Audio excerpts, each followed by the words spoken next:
Once you get your first bite, it's amazing how your whole mood changes and what you start to do and what you start to notice in an area.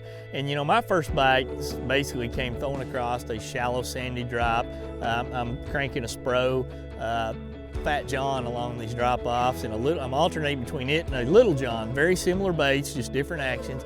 I'm feeling like I'm in an area that's got some fish, and I start bouncing around and I start moving around, and I'm trying to dial these fish in. I'm trying to figure out where they are. Well, immediately to the right of where I caught, you know, my first fish, I noticed there was a little kind of a bay, a little pocket. And the first thing you would notice when you look at this bay, I mean, literally turkeys were walking down the bank in this area, is it looks really shallow. And when I look at my mapping, it looks really shallow. I had dialed in the exact water depth based on how low they'd drawn it down. And I'm thinking, man, there's not but a foot or two of water up in there.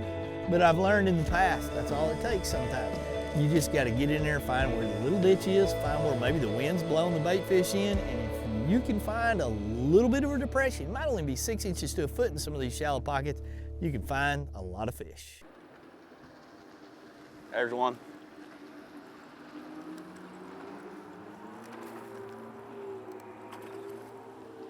Oh, there's another little Kentucky Lake special right there.